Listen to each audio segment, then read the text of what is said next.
Welcome to Murder with the Missus. I'm Darren. And I'm Amy, and today we're going to tell you about Branson Perry and Bryce Laspisa.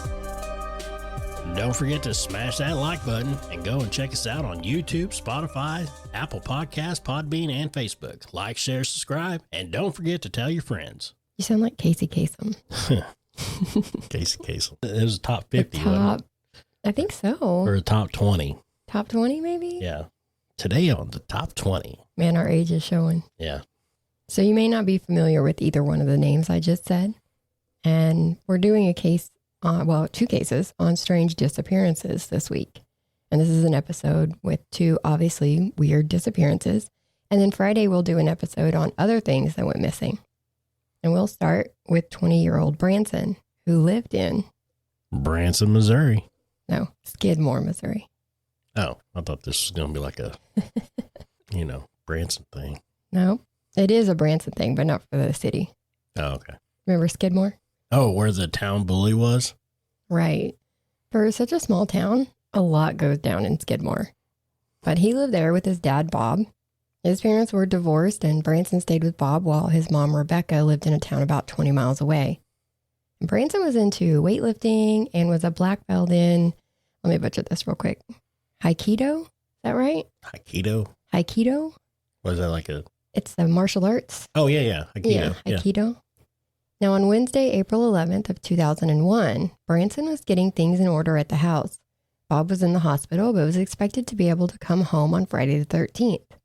Branson was trying to get the house ready for him so that he could focus on helping Bob when he got there. His friend Jenna was over helping clean the house, and she said two men that she didn't know were outside working on Bob's car. Seems the alternator went out on it the day before, so these men were trying to get it fixed for him. And if you're standing in the street facing the house, the shed is just to the left of the house, and the car was parked in the front of that shed, just to give you a lay of the land. Now, I'll post a picture of what the property looks like today, and you'll see a metal building where the shed used to be. So, for Darren, you look at it now. Yeah. Very close. That looks like a newer shed, too. It is. So this is a current picture of the property. Oh, okay. What it looked like then, we don't really have good pictures of the shed, but that metal building is where the shed used to be. Yeah. So, it's right next to the house. Right next to the house. Yeah. His mom described it as being in an adjacent lot from the house. So it's literally the neighboring lot. Yeah. It's not like attached to the house. It's just, It's kind of like a shop, like a small shop next to the house. Yeah. Also, this is all coming from Jenna's account of the day and other interviews that the cops did. So this is basically all we have to go on. But once they asked the family about who asked these two men to work on Bob's car, none of them knew. They all just had to assume it was Branson's doing. Jenna said at one point that day, Branson ran into the kitchen and was rummaging in the cabinets. He grabbed something and ran back out the door. When he came back in later, she asked what the fuck that was all about, and he kind of gaslit her, acting like he didn't know what she was talking about. That was kind of weird. That was very weird, and she thought that too. But she didn't really push it. A little while later, she took a shower at the house, and when she got out, she heard Branson rummaging through the kitchen cabinets again. But when she went in there, it wasn't Branson. It was one of the mechanics from outside. She asked him what he was doing, and he just said he wasn't doing anything. Then went back outside and started working on the car again. Now I want to know what was in those cabinets. What's in the cabinets? But we don't know. At around 3 p.m., Jenna's upstairs and hears the front door open. She yells out the window at Branson, asking what he's doing, where he's going, and he said he was taking some jumper cables out to the shed and he would be right back. And this is the last reported interaction with him. He doesn't come back into the house. After a while, Jenna went home. Not even to look for him. She just went home. I don't know if Branson had a history of just leaving his friends alone in his house and doing the old Irish goodbye, but this wasn't off to her at the time. Bob ended up having to stay at the hospital on Friday, so Grandma Joanne went by the house to let Branson know and to check on him. She knew that Bob hadn't heard from him for a couple of days. When she got to the house, she said the doors to the house were open and the radio was on, but no Branson. Sometimes his friends would pick him up and they would go places, so that's what she figured was going on, so she too went home. When you say the door was open, do you mean completely open or just not locked? Well, according to Rebecca, his mom, all the doors had been left open. Joanne said that she came back on Saturday and he still wasn't there. She started calling his friends and no one had heard from him. Sunday, she told Bob. Bob told Rebecca. And when Bob was discharged from the hospital Monday morning, Joanne picked him up and they met Rebecca at the police station to file a missing persons report because none of them had heard from him for 5 days now. And the cops get Jenna's story about the jumper cables, so they check the shed, and there are no jumper cables in the shed. They talked to the 2 guys working on the car that day, one of which is they verified that he was an actual mechanic by trade, so I guess the other man was just helping. They say that Branson never came out to the shed to put the jumper cables up. If they're working right in front of it, they would have noticed if he did. Yeah. Either that or they had something to do with it and they're lying. Had to be, because she literally yelled out the window at him, and we saw how close it is to the house. Yeah. So if she yelled out the window at him, he was right there. Yeah. Those 2 men should have heard it, if nothing else. And all of his stuff was still in the house, even his wallet. He hadn't touched his bank account. He seems to have just disappeared in his yard. The police, Jenna, and most people involved have said what they can, but there's some stuff that they can't. This is an active investigation to this day. But they did say that a lot of people took polygraphs. Some passed, some didn't, but they didn't clarify who. Then, 2 weeks after the disappearance, those jumper cables magically appeared in the shed, right inside the door. Everyone wanted them fingerprinted, but the cops said that the material wasn't good for fingerprints, and too many people probably touched them anyway.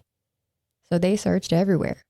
Ponds, the river, farms, wells, all the places, and there was no trace of him.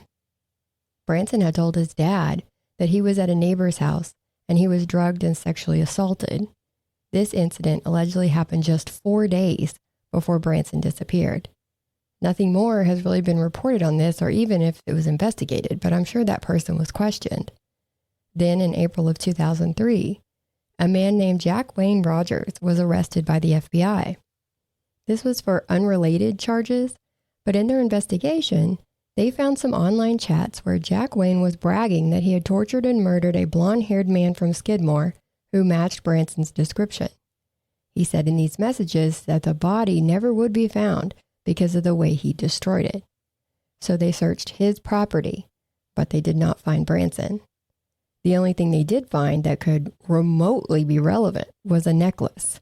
Branson used to hunt for rocks and arrowheads and put the cool-looking ones on leather necklaces. And they did find a leather necklace with either an arrowhead or turtle shell on it. It's been reported both ways. But they DNA tested it and nothing came of it. So why go online and brag about murdering someone like people don't monitor that shit? Exactly. It's just, that seems kind of weird. People are dumb. It just didn't make any sense. He said he didn't really murder a blonde-haired man from Skidmore. He said he had seen a missing poster of Branson and was just acting out a fantasy. So while he couldn't be linked to Branson, he did still go to prison for child pornography and attempting to remove a female transgender person's genitals in a hotel room when something went wrong. How am I supposed to stay in a hotel room now when I know people could have performed surgery in there? True. You worry about so many things when you stay in a hotel, but I don't think I ever worried about surgery. Weird. And I will also mention that Jack Wayne is reportedly a former Presbyterian minister and Boy Scout leader. Of course he is. Of course he is.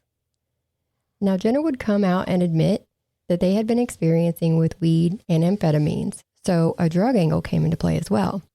An unidentified family member said that Branson would have had a bottle of Valium on him that day that he disappeared. His aunt said in an interview that he admitted to her that he had been using drugs, and she says that he wanted to go into rehab just days after he disappeared. And this takes us to June of 2009, when an inmate in Holt County tipped off authorities that he knew where Branson was buried. It was in nearby Quitman.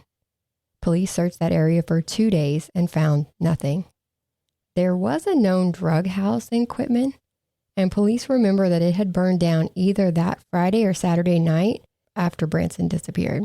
This house came up many times in the last 20 some odd years that they had been investigating. People even reported seeing Branson there after he disappeared. And they say there was a lot of activity out there, but when the fire happened, the place was mysteriously abandoned. And by the time the call came in that there was a fire, there was, quote, absolutely nothing left. Sounds like they wanted to make sure it was all gone before anyone could call it in. Yep. Belief is that he was murdered in that house, and then the house was burned down to destroy the evidence. So yeah, they wanted it all gone. And they did say in 2022 that investigators have a suspect in the case, but not enough evidence to bring charges without a body. Even this year, the Sheriff's Office, Missouri State Highway Patrol, the FBI, and other agencies searched a well in Quitman after getting a tip, but no new evidence was found. So tips are still coming in 23 years later. And it's not too late. If you have any information, please call the Nottoway County Sheriff's Office at 660-582-7451. Now, his mom, dad, and grandma have since passed away, but he still has family and friends looking for answers. Weird, right? That is kind of weird. You just go to take something to the shed and you're never seen again. Yeah, that's weird. With those famous words from all the horror movies. Be right back. That's scary. See what I mean when I say that reality is scarier than fiction? Yeah. Now we will move on to 19-year-old Bryce. Now, he was originally from Illinois. He was the only child of Mike and Karen. And I will throw in here that this information comes from interviews and stuff, since there's been no court cases on either of these that we've talked about today. So there's not like a long trail of documents with facts on facts on facts like I like to have. And we have to take the information from interviews and news reports mostly. But here's what they say. When Bryce graduated from high school in Naperville, Illinois, Naperville or Naperville? Probably Naperville. No, I think it is Naperville, but Okay. it'd probably go either way. I don't know. I went to, I think it's El Dorado, Kansas, and everybody in El Dorado, Kansas likes to correct you and say that it's El Dorado. El Dorado? Oh, fancy. Yeah, it's El Dorado. It's not a Disney movie.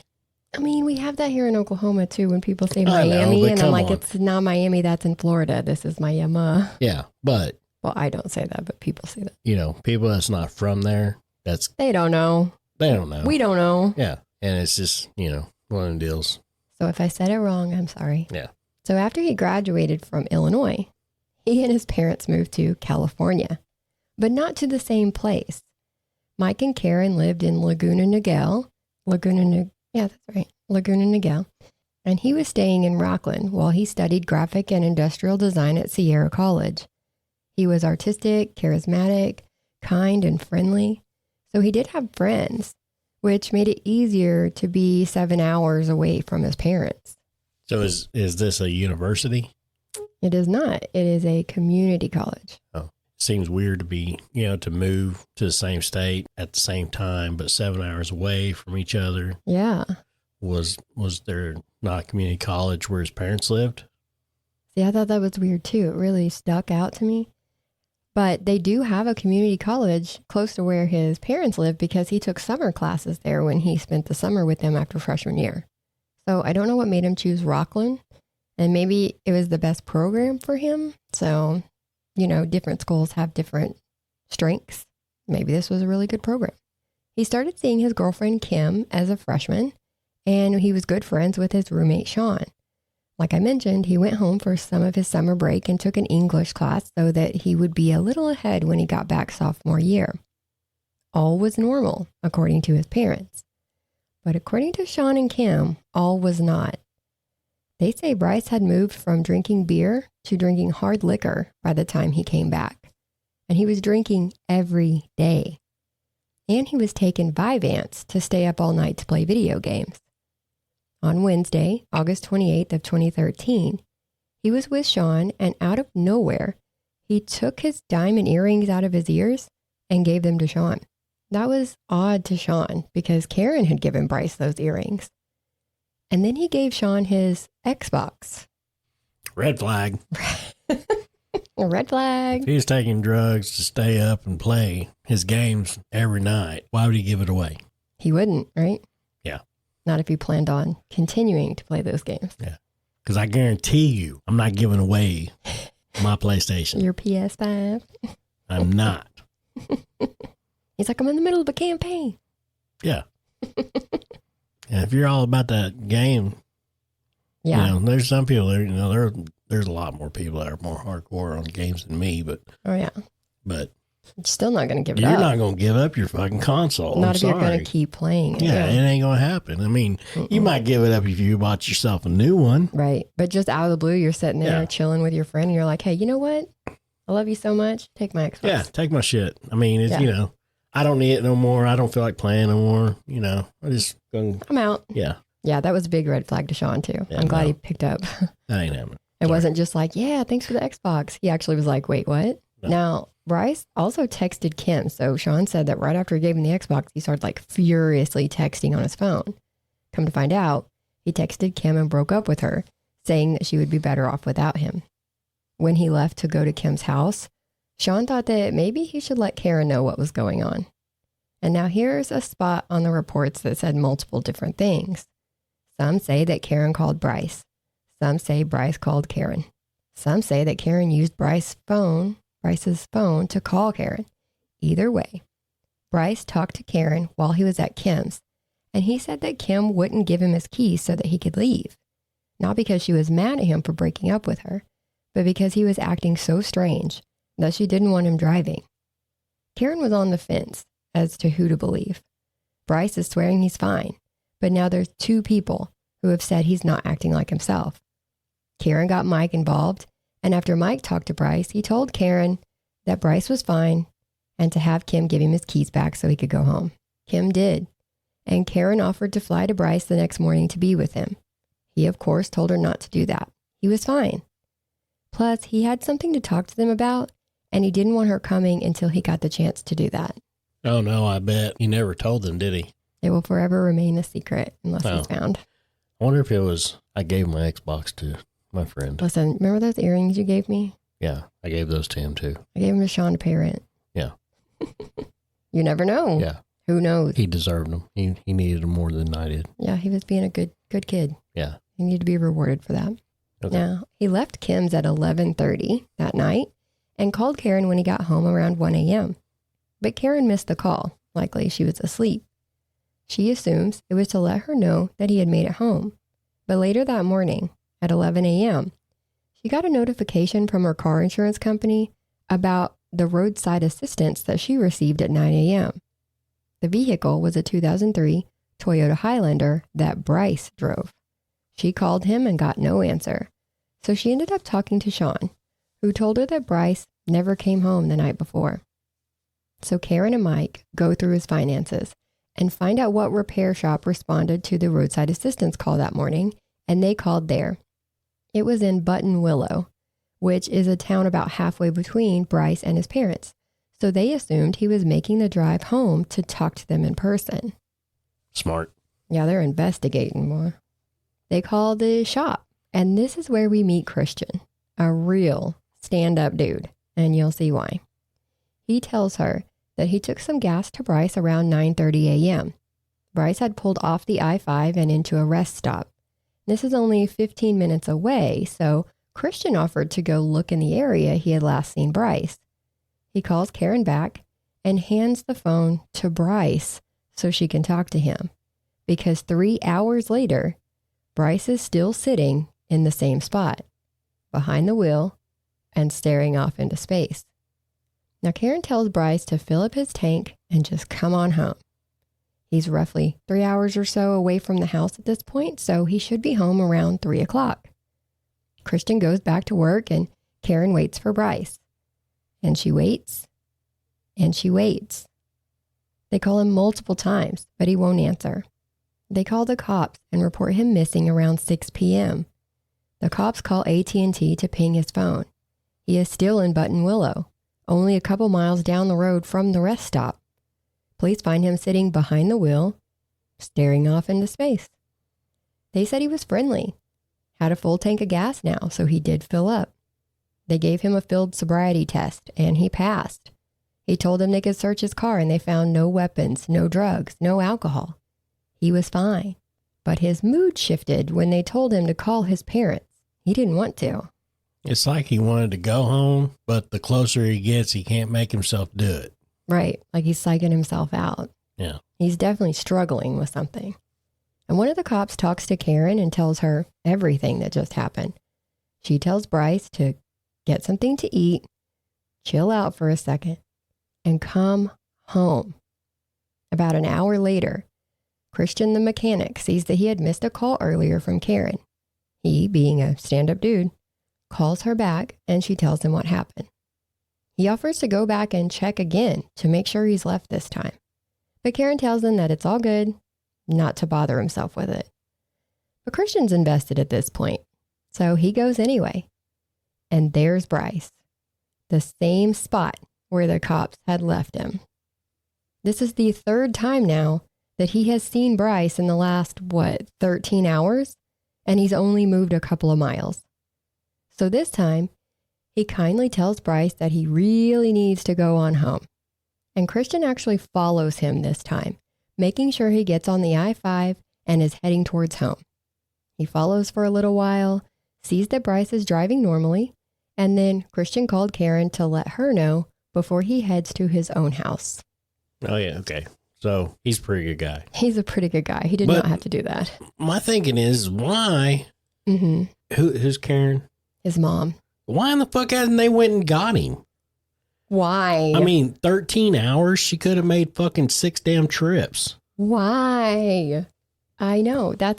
This is why we're talking about this story. I just don't understand this. Exactly. If it was, it's really hard to be like, if it was me, but I honestly can say 100%, if this was us, one of us would have had our asses on the road. The first time. Heading down. Here we come. Both of us probably. Yeah. If they would have been still sitting there after the first 3 hours, it'd been like, just stay there. Stay right there. We'll be right there. Here Give us 3 hours. Exactly. You can't anticipate that it's going to take him this long to go anywhere. But at the same time, he's obviously struggling. Yeah. Yeah. That's what I don't understand. 13 hours and you don't make the attempt just to go? Right. Right. Neither one of them, mom or dad, no. What the fuck? I know. And this is their only child, so. What the fuck? I know. Hey, I'm not blaming the parents. I'm just saying. It's kind of weird. I don't know. That seems pretty fucking odd to me. Very odd. That a parent would not go hunt their kid down. Hunt their fucking kid down. Because, obviously something's going on. And at least go and try.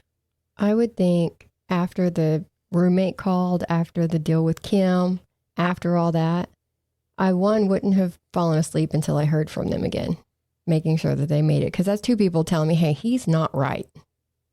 Yeah. And so I would definitely, number 1, stay up for that call. But number 2, probably head that way anyway. They were retired. That's why they moved to California. They retired. So it's not like they got to worry about going to work the next day or anything like that. I would have hopped in the car and just drove all night. Been like, hey. So Karen talks to Bryce, asking for where exactly he is. But Bryce says he can't see any road signs to tell him. He told them at 1:50 a.m. that his GPS showed an ETA of 3:25. So he was going to get to their house by 3:25 a.m. So he's still 2 hours away. Yeah, he's an hour and 30 minutes away. Yeah. Yeah, he's very close. But he called them back at 2:09, saying that he was too tired because it's been a minute. He was too tired and he was pulling over to sleep in his car. They told him to call them as soon as he wakes up. Oh, we're going to have to change that because we already talked about it. Yeah. I just don't understand. It still just don't make no damn sense why they haven't went and got him. I just don't understand this. Me neither. Now we're at 3:25 in the morning? Yeah, well, we're at 2 in the morning, yeah. 2 in the morning, and now he's going to sleep for the rest of the night in his car. Yeah. And everything, and he's literally an hour away. Yes. Hop in your fucking car and go get him. Just go get him. Just go get him. One of y'all can drive his car back. The other one can sit there and let him sleep. Yep, he can sleep on the way home. Yep. Good night. Yeah. Anyway. But at 8 a.m., so now we're in the next or later, the doorbell rings at Mike and Karen's house. It was the cops, asking if they owned a 2003 Toyota Highlander. That morning, so this is August 30th, between 4:20 and 5:15, law enforcement officers were doing a training exercise and found Bryce's car at Castaic Lake. I butcher these all the time, I'm sorry. It had went off of a 25-foot cliff and landed on its side off Main Ramp Road.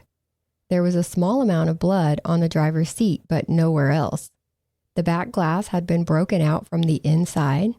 His laptop and phone were still inside his vehicle, but his duffel bag was on the ground outside, and his wallet was inside that duffel bag. Surveillance footage showing the incline of the cliff, so it'll show who's going up, but it doesn't show the decline, shows him going up the hill at 2:15. So remember, he talked to his parents at 2:09. So he went up this incline at 2:15. Then he went up it again at 4:29 a.m. He accelerated the whole time, even when he went off the cliff. He did not hit the brakes. Hundreds of people searched for him in the area. On the 9th day, a bloodhound was brought in. It tracked Bryce's scent to the lake, around the lake, across the dam, down an access road, and to a truck stop before they lost it. So they brought in a different dog, and it did the exact same route. Police believe that this was a failed suicide attempt. As you can guess, there's a lot of different theories as to what happened. That he had a head wound from the crash, so he was disoriented. They agree maybe he was suicidal.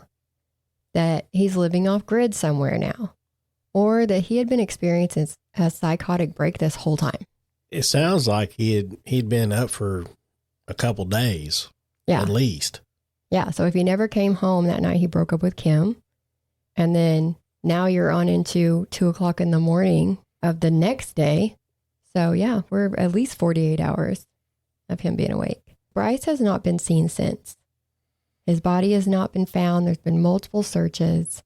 And there was an alleged sighting of Bryce a couple of years ago. According to Detective Ethan Smith, on April 25th of 2022, he found that alleged Bryce in Missoula, Montana, and verified that it was actually not him, although he could have been his twin. They looked so much alike. His story is just so odd. And the fact that they never found him, like, where did he go? I mean, the parents should have went and got him. Yeah. I mean, that's the whole thing. I mean, you had 13 hours.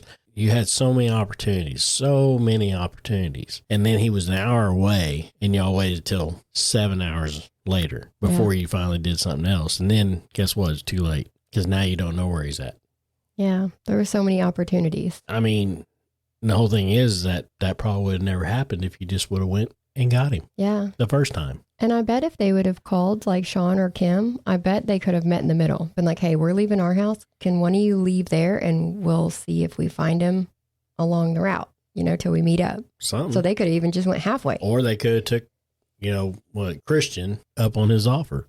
Which one? Where the guy was like, let me... Oh, wait. No, Christian actually followed him to make sure he got on the highway. He did that on his own, didn't he? Yes, he did. That's right. Yeah. So, I mean, just one of them deals. I don't know. It's almost like he put more of an effort into... It's sad to say. Yeah, that's rude, but it's true. No, he absolutely did. Yeah. Yeah. But he put more. No, I just... This one... Anyway. It's not right. It's not right. Now, Bryce is 5'11" tall and 170 pounds. He has red hair and was last seen wearing white cargo shorts, a blue and white checkered shirt, and white and red Nike shoes. He has a tattoo on his left upper arm or shoulder area of a Taurus bullhead. It is a big tattoo, so you really can't miss it. And if you have any information, please call 323-890-5500 or Crime Stoppers at 800-222-TIPS or download the Crime Stopper Tips app on your phone, which I didn't know was a thing, but that's pretty cool. Yep. All right. Well, that's it for these two stories. Make sure you guys catch us on the next one. Don't forget to tell your friends and all your relatives. And your doctor, remember, don't forget that. Yeah, tell your exorcist, all of them. We need subscribers, so till next time. Bye.